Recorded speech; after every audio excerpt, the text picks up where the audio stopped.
கிறிஸ்துவுக்குள் மிகவும் பிரியமான தேவனுடைய பிள்ளைகளே, வேதத்தில் நம்ம பார்க்குறோம், இந்த ஜனத்தை எனக்கென்று ஏற்படுத்தினேன், இவர்கள் என் துதியை சொல்லி வருவார்கள் என்று சொல்லி. ஆமேன். லேயாள் தன்னுடைய 4வது குழந்தை பிறந்த போது அவனுக்கு யூதா என்று பெயரிட்டார்.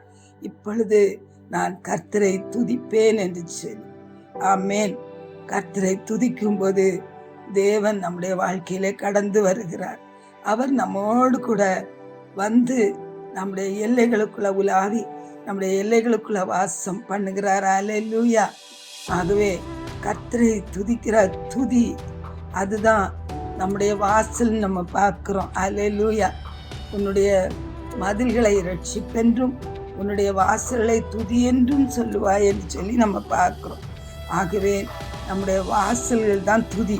துதி இல்லாத இடத்துல, நம்ம வாசல் இல்லாத இடத்துல அங்கே எல்லா விதமான சத்துருடைய வல்லமைகளும் உள்ளே நுழைந்து விடும். ஆமேன். அங்கே எல்லா பாம்பு பல்லி எல்லாம் உள்ள வந்துடும், சத்துருக்கள் உள்ள வந்துருவாங்க. ஆனால் வாசல்கள் இருக்கும்போது ஆண்டோடைய வசனம் சொல்லுது, எருசலேமே நீ கர்த்தரை ஸ்தோத்திரி, சியோனே உன் தேவனை துதி, அவர் உன் வாசல் தாழ்பாள்களை பலப்படுத்தி உன்னிலுள்ள உன் பிள்ளைகளை ஆசீர்வதிக்கிறார். அல்லேலூயா. ஆமேன். நம்முடைய துதி நம்முடைய வாசல்களை, வாசல் தாழ்பாள்களை அது பலப்படுத்துகிறது, சத்துருடைய வல்லமைகள் நுழையாதபடி பாதுகாக்கிறது. அவர் உன்னிலுள்ள உன் பிள்ளைகளை ஆசீர்வதிக்கிறான்னு சொல்லி பார்க்கணும். நம்முடைய குடும்பம் ஆசீர்வதிக்கப்பட, நம்முடைய பிள்ளைகள் ஆசீர்வதிக்கப்பட. ஆமேன். தேவனாகிய கர்த்தர் நம்முடைய வாசல்களை துதி என்று சொல்லி நாம் துதிக்க துதிக்க நம்முடைய எல்லைகள் ஆசீர்வாத எல்லைகளாய் மாறுகிறத நாம் பார்க்க முடியும். இங்கே வேதத்தில் ஒரு வசனத்தை நம்ம வாசிக்கிறோம். வாசல்களும் தாழ்பாள்களும் இல்லாத ஒரு இடத்துல ஒரு நிர்விசாரமாய் குடியிருக்கிற ஜனங்களுக்கு வருகிற ஒரு பெரிய ஒரு நஷ்டத்தை பற்றி நம்ம இங்கே பார்க்கிறோம்.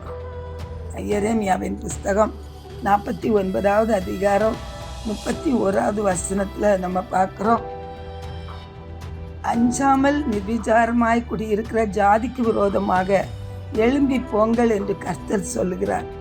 அதற்கு வாசல்களும் இல்லை, தாழ்பாள்களும் இல்லை, அவர்கள் தனிப்பட தங்கி இருக்கிறார்கள். அல்லேலூயா. ஆமேன்.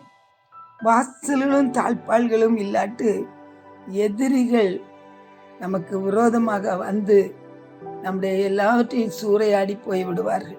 அல்லேலூயா. கஷ்டத்தின் மேலே கஷ்டம், நஷ்டத்தின் மேலே நஷ்டம், போராட்டத்தின் மேலே போராட்டம். அல்லேலூயா. நினச்சதெல்லாம் நடக்கலை, குடும்பத்தில் சமாதானம் இல்லை, என் கணவர் என்னோடு கூட சேர்ந்திருக்கல, இப்படியெல்லாம் சொல்லிகிட்டே இருப்பாங்க.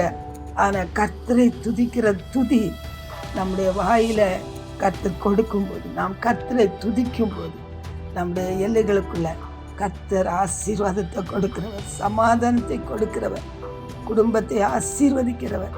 அல்லேலூயா. நாம் துதிக்க துதிக்க ஆண்டோடைய வசனம் சொல்லுது, அவனுடைய ராஜாக்களை இரும்பு சங்கிலிகளினாலே கட்டவும், அவனுடைய மேன்மக்களை இரும்பு விலங்குகளாலே கட்டவும், எழுதப்பட்ட நியாயத்தீர்ப்பை அவர்கள் மேலே செலுத்தவும், அவர்கள் வாயிலே கர்த்தரை உயர்த்தும் துதி இருக்கும் அப்படின்னு. ஆகவே இந்த நாள் முதல் இன்னமும் துதிப்போம், இன்னும் நாம் கர்த்தரை துதிப்போம்.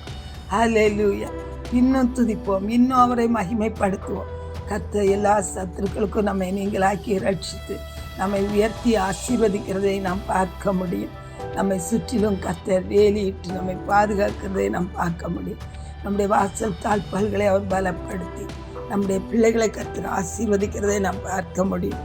சத்துருடைய வல்லமைகள் கட்டப்பட்டு போவதை நாம் பார்க்க முடியும்.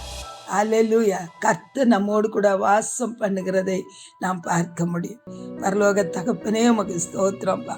இந்த நாளிலும் கூட ராஜாதி ராஜாவே, உம்முடைய பிள்ளைகள் நிர்விசாரமாய் உம்மை துதிக்காதபடி அவர்கள் ஆண்டவரே சத்துருக்கு தங்களுடைய கதவுகளை திறந்து வைக்காதபடிக்கு ஆண்டவரே உம்மை துதிக்கும் துதியினாலே அன்பு பிள்ளைகளை நீங்க நிரப்புங்கப்பா. உம்மை துதித்து உம்மை மகிமைப்படுத்தி எப்போதும் உங்களுடைய பிரசன்னத்தை தங்களுடைய குடும்பங்களுக்குள்ள தக்க வைத்துக் கொள்ளுகிறவர்களாய் கர்த்தர் ஒவ்வொரு மேலும் உண்மை துதிக்கிற ஒரு துதியின் ஆவியை ஊற்றுங்கப்பா. உங்க பரிசுத்த ரத்தத்துக்குள்ள பிள்ளைகளை எல்லாம் ஒப்பு கொடுக்கிறேன் இயேசுவின் நாமத்தில். ஆமென்.